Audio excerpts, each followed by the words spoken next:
Hi everyone, welcome to the video. Today's video is going to be a bit of a change of pace. It's not really going to be LGBTQ plus related.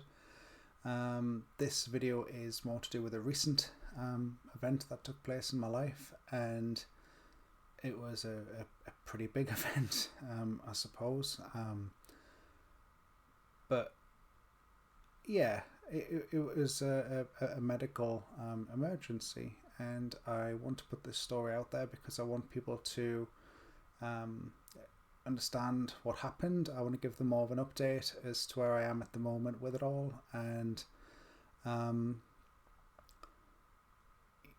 what could have been done better, in my opinion, anyway, by certain individuals that were involved in diagnosing what was wrong with me. So this isn't going to be me ragging on the NHS or, you know, saying this person's bad at their job and this person's bad at doing what they did. In my opinion, mistakes were made, okay, in my opinion. And I am dealing with the fallout of those mistakes now. And I don't want anyone to take this as me putting a personal attack on anyone in the NHS, because everyone's so stressed out and there is absolute miracles happening on a daily basis in hospitals. And,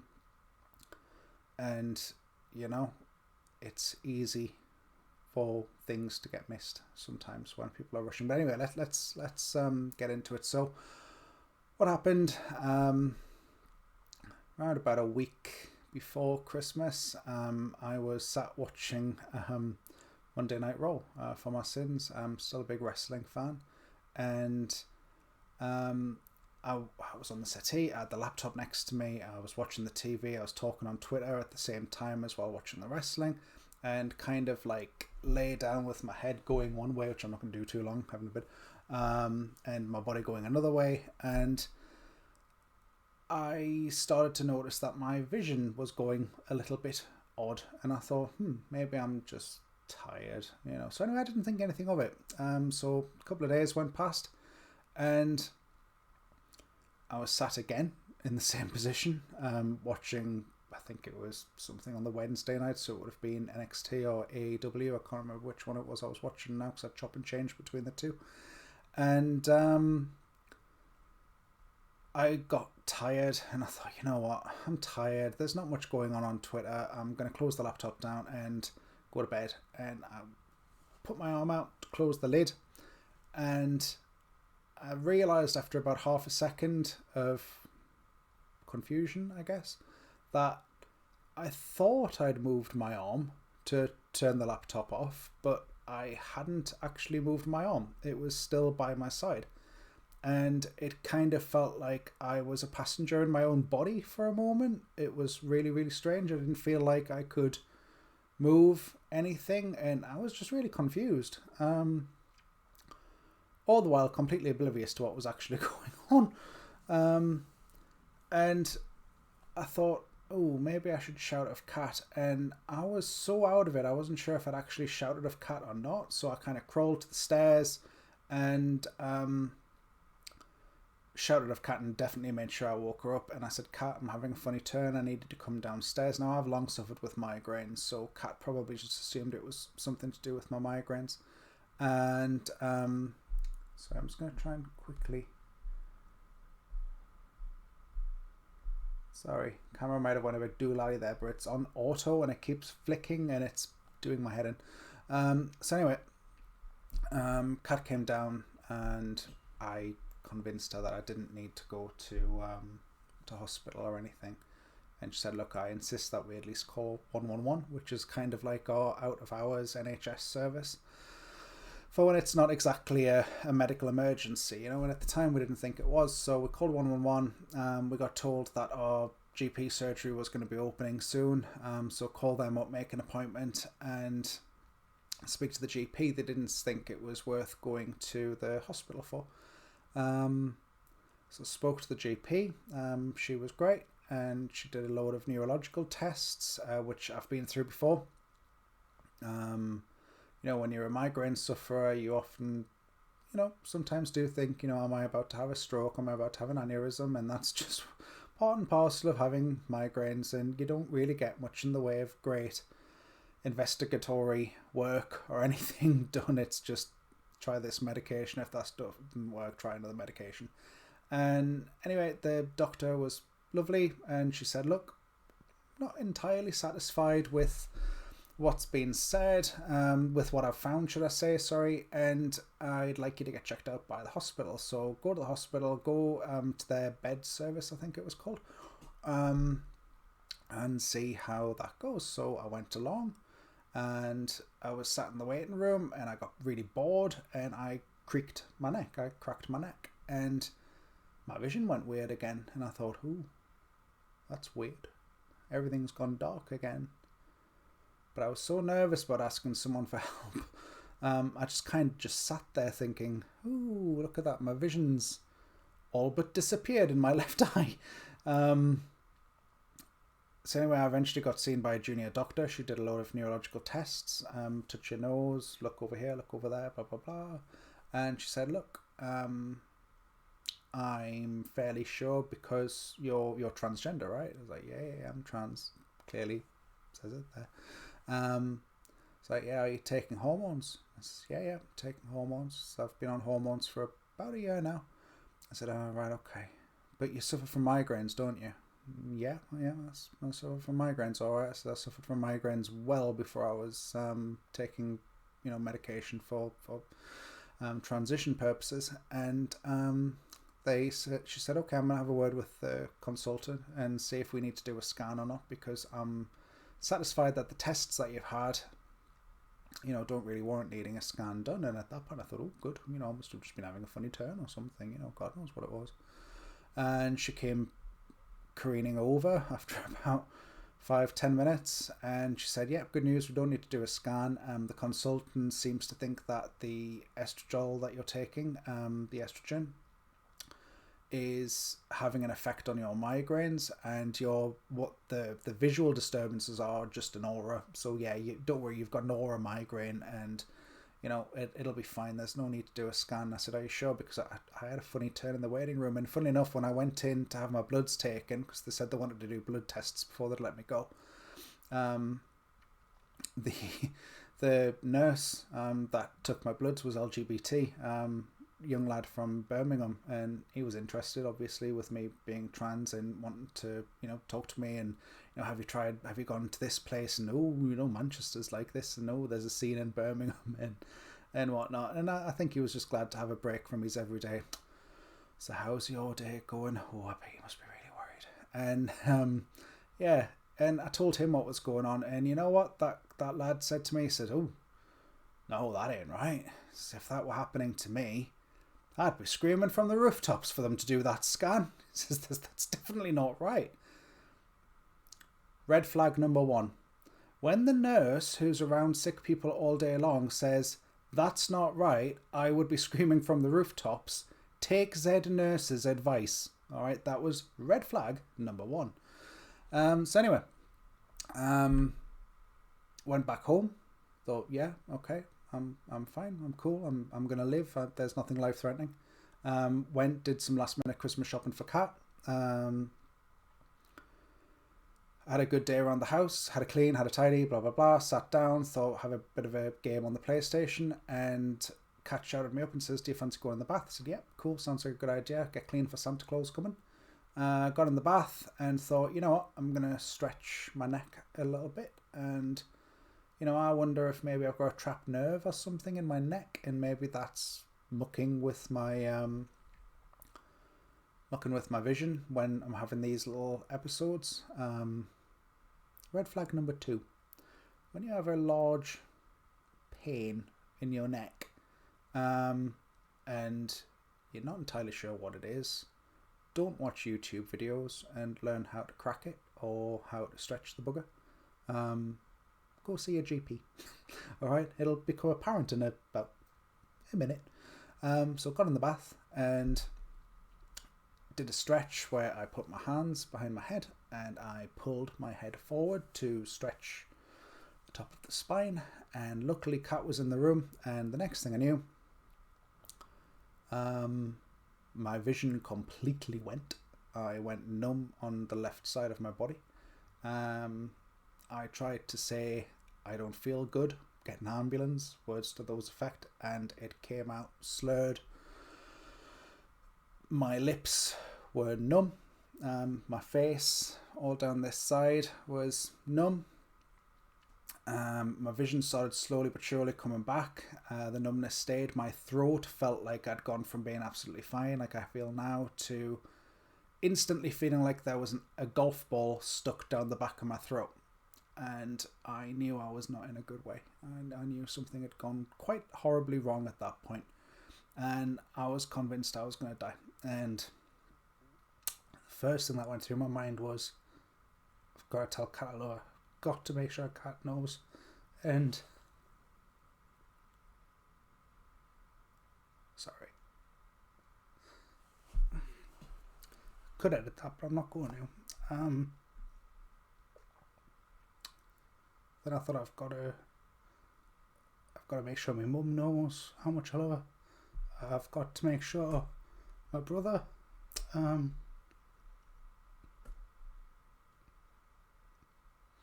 my sisters. I was terrified. I was utterly terrified, and I thought that was going to be it. I thought whatever's happening, these migraines that I get, they've finally won, you know. No matter how much you try and think to yourself, these migraines, they're just migraines, I'll be okay, I'll get over them, I'll take my meds. When something like that happens, you immediately start thinking, yeah, that's it, I'm done, this is it. And I didn't want to upset my mum. I knew it was coming up to Christmas, and I desperately didn't want to upset her. And sorry, someone's at the door, so I'm gonna have to come back. I will be right back. Sorry about that. But someone was trying to desperately make sure I got my parcel. So I had to go because it was something for Kat. Anywho, where was I? Yes, so I just had the episode in the bath, and I desperately didn't want to upset my mum, and I know she's a worrier, and I do feel bad for not telling her straight away. I called my brother instead, and I basically told him, I said, look, this has happened. I'm not sure what it means. I'm not sure what's gonna happen next.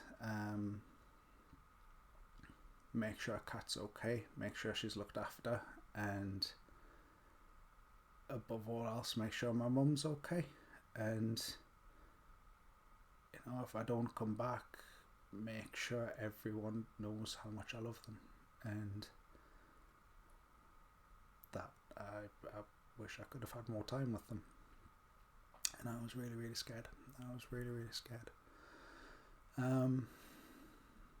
The ambulance came, and they basically said they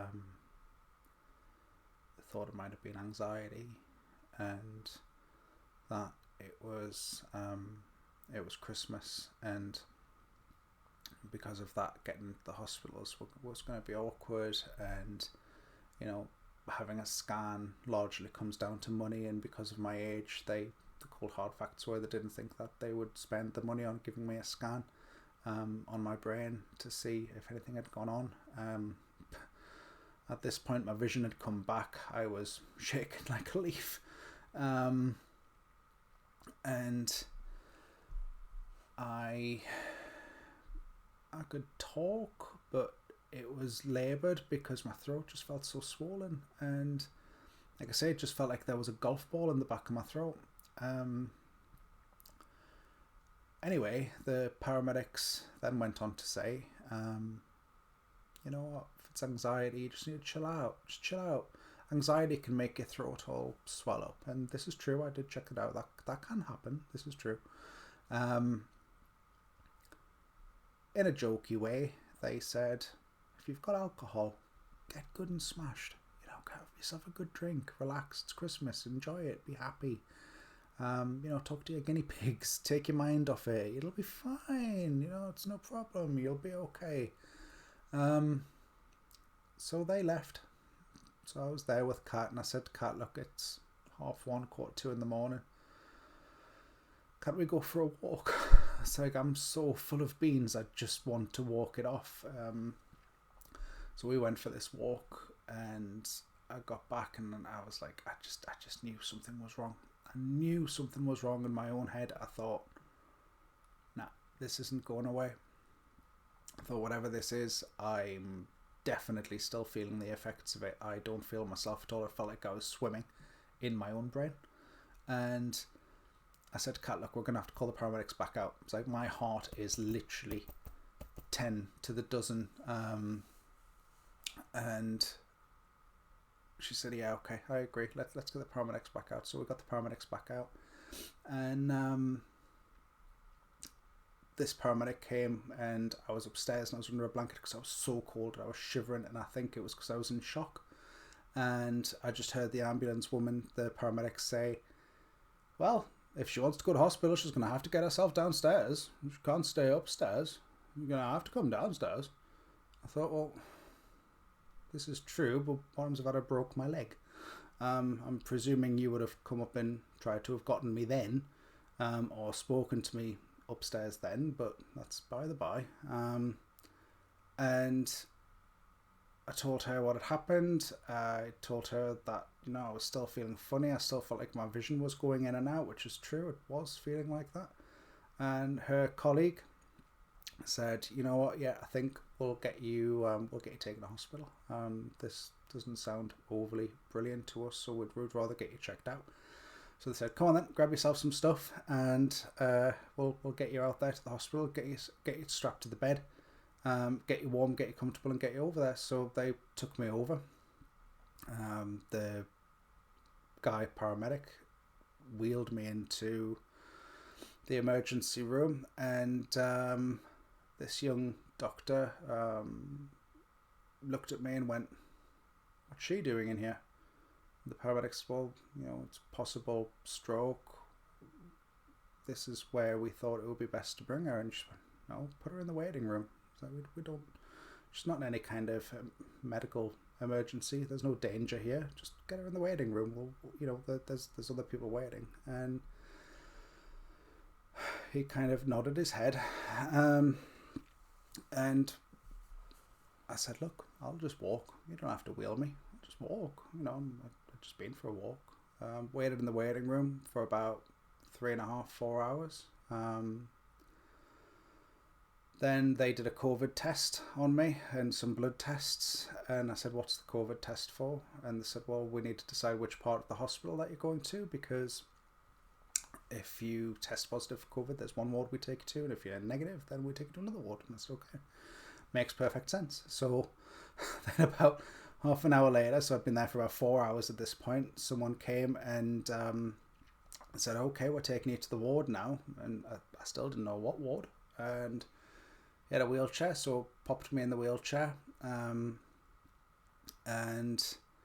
wheeled me to what I then realised was the stroke ward.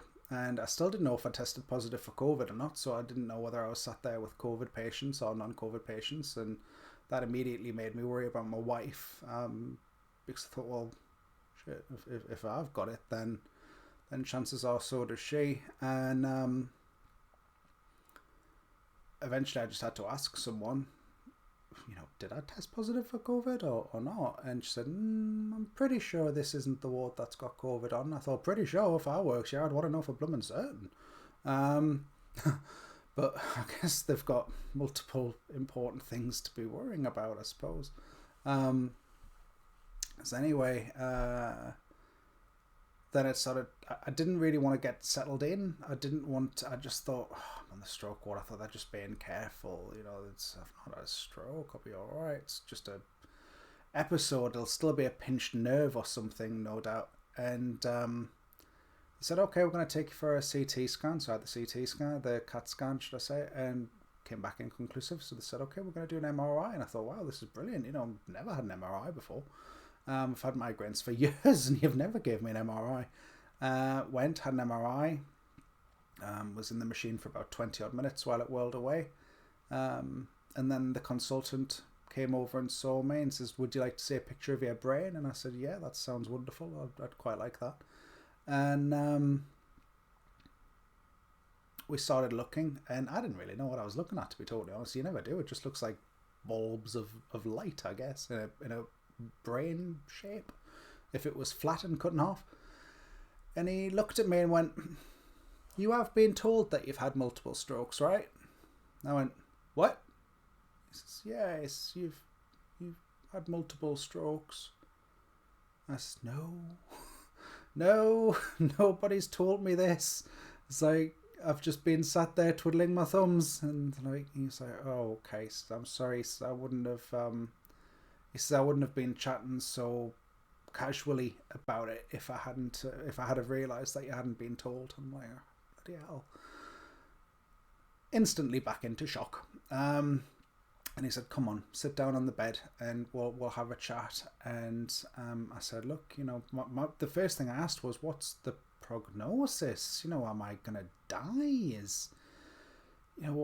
Have I got X amount of time left before I'm done for the life? And he said, look, there's no way of knowing. He says, there's no way of knowing. You could have another stroke. You might not. He says, all we can do is do preventative measures and hope that you don't have another one, and do a scan to see if we can find the source. If it turns out to be one thing, we'll do this, and that's how it went. And that's not me being disrespectful, but at that point I trailed off because I was really starting to panic at that point, and I only took in about half of what he was actually saying to me. And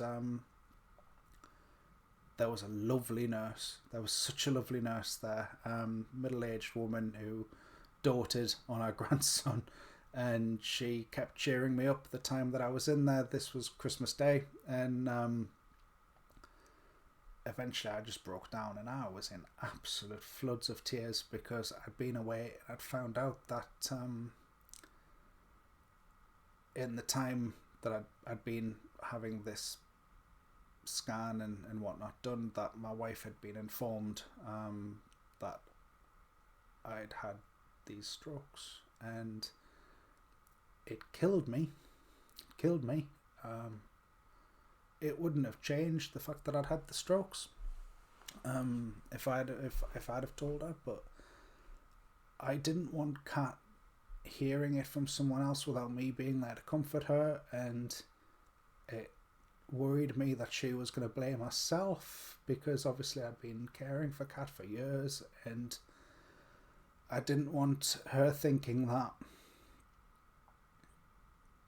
it in any way had anything to do with her and the lifestyle that I'd been leading, the overeating, the vaping, the letting my blood pressure go through the roof and getting stressed about silly little bits of rubbish, and all these different things that were contributing towards ultimately having a stroke at 36 years old. And I hated the idea of her being in that house on her own, scared, missing me, blaming herself. And I didn't have my phone. Like a klutz, I'd left my charger at home, and I use an Android phone, and the hospitals had loads of iPads, and I didn't know her number. Couldn't get on Facebook or anything to call her there, so I literally just had to go solo and put my faith that Kat was going to be okay. And you know what? She was ever so good. She really was. She contacted her support network. She had her friends. She had Kitty. She had Joella. She had her sister Cass, her brother-in-law, and she had her mum and her dad. And my brother, and they all rallied around her and made sure she was okay, and obviously checked to see if I was okay. And she coped absolutely fine. She was absolutely fine. Obviously terribly upset and stressed out and anxious, but so strong at the same time. And that's real testimony to how far she's came along, for sure.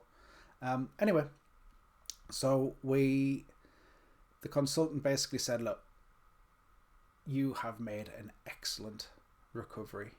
From having multiple strokes, you are one of the quickest recoveries that I've seen in a long time. And, you are so lucky to be in that position, having had happen what's happened to you. He says, but we need to find out what's causing them. So they sent me for another MRI where they inject a dye into your arm, so they can see what blockages are happening with the arteries and whatnot. And they said, okay, by the way, side note, when you have that done, it feels like you're going to wee your pants. Not very pleasant, because there are veins and arteries all over your body, and when liquid starts passing through them, you really do feel like you're having a wee, and it's a really weird feeling, really weird. So anyway, if you can find humour in having multiple strokes on Christmas Day, I suppose that's it. They said we'll call you and let you know what the results are of this test. So I said, okay, brilliant, thank you. Went home on Christmas evening and gave some gifts to Kat. Broke down, cried for a couple of hours. I was just so happy to see her. That's all I wanted. I just wanted to see my wife. And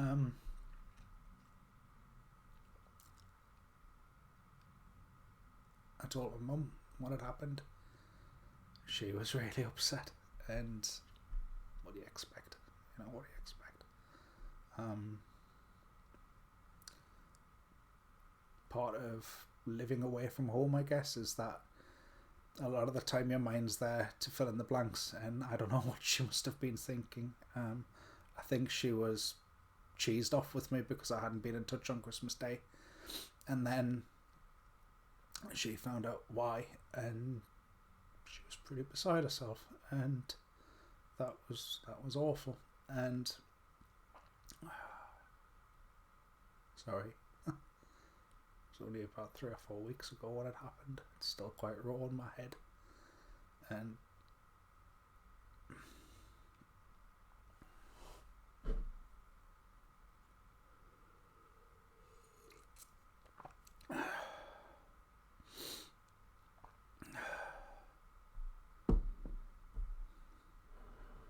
I told her I'd keep calling her, letting her know I was okay. And called my brother, let him know what had happened, and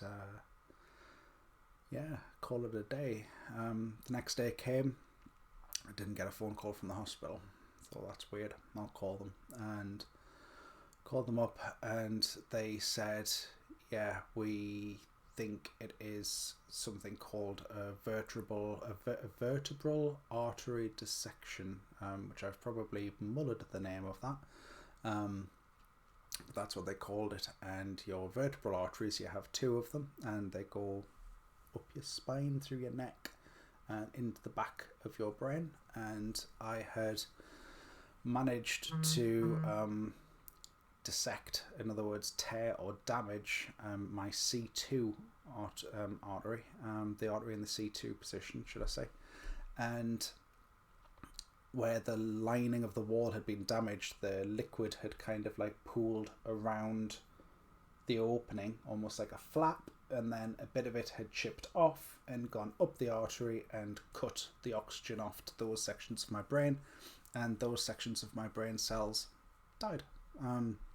They reckon for every minute that the artery is that the brain is blocked, so to speak, starved of oxygen, you lose 1.2 million brain cells. Now, I'm not a doctor, and you probably have trillions and trillions and trillions of brain cells, so in the grand scheme of things, it's probably like taking one drop out of the ocean for how quickly mine was, but the damage is still there. So 4 parts of my brain, there are dead cells in those 4 areas now, thanks to what happened.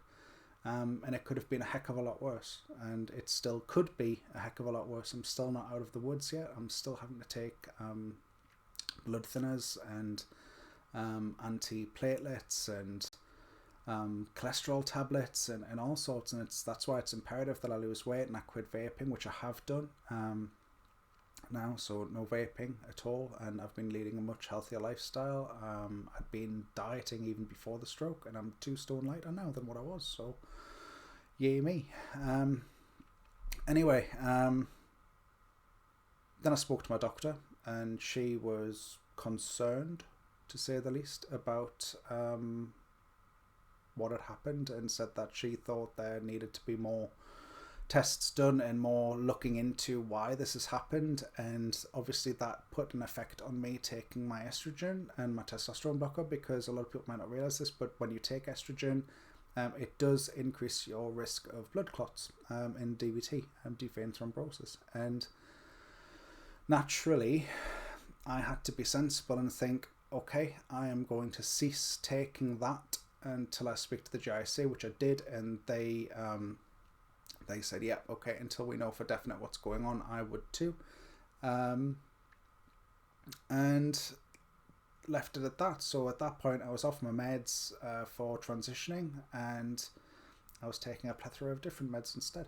And a couple of days went by, and then I got a letter through from the hospital, and it said, yep, we can confirm you have suffered a vertebral artery dissection, which means we don't need to do any further tests on your heart or anything along those lines, your arteries. The tear will heal in 3 to 6 months. You've got to be careful with your neck. We believe it was brought on by overstretching. In my case, bad posture. Yeah, so that was probably the red flag number 1. So we'll change the running order of them red flags. At that point I felt quite relieved getting that, because I thought, well, I'd far rather be told I've mechanically had a stroke, i.e. tore something that's brought it on, as opposed to you have heart disease, blocked arteries, arteries full of fat, arteries full of plaque, your hormones have done it, all those different things, you know, because we're human, we look for answers. Told my GP then kind of scared me a little bit, because she said, well, you know, you've got stenosis of this artery, and there's damage over here and there's damage over there, and I'm not entirely sure that she understood that the stenosis just by definition meant narrowing of the artery. It doesn't necessarily mean it's been narrowed because of poor diet or lifestyle or anything. The reason mine was showing as stenosis was because I'd had the dissection, and that had caused the artery to narrow to the point where it caused a blockage. And yes, so that did worry me, because I thought, well, I'm getting one thing from one doctor, one thing from another doctor.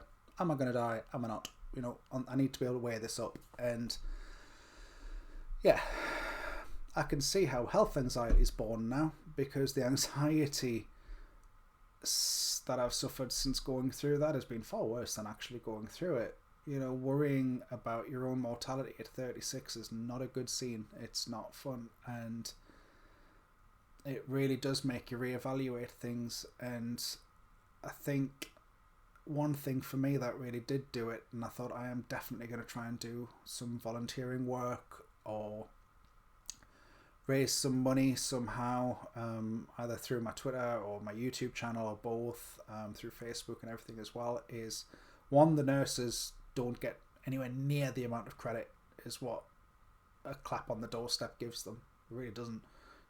Forget COVID for a minute. COVID is like their Vietnam. But even before then, they've been fighting a war in their own heads for God knows how many years, having to be numb to some of the most horrific, heart-wrenching things that you've ever seen. And I was only on that ward for about a day and a half, and there's one thing that sticks in my mind, and there was an older woman, probably in her 60s, maybe early 70s, and it was hard to tell because she had a machine thing on her face, and she was on a ventilator, and she was comatose, and she was completely out of it. I'm not sure if comatose is the right word there, so don't quote me on it. But remember I mentioned the iPads, and the nurse had brought an iPad in so the daughter of this woman who was stuck in America trying to get home could try and talk to our mum. And this, I just remember I was sat there and this girl was screaming. She was screaming down that iPad for our mum to wake up, and God knows what she must have been thinking. I mean, there's our older mum. She's obviously had a stroke. She's on a ventilator. She's non-responsive. She's stuck in America. And she would have been desperate to say goodbye, or I love you, or whatever it was that she needed to say, and she could only do it through an iPad.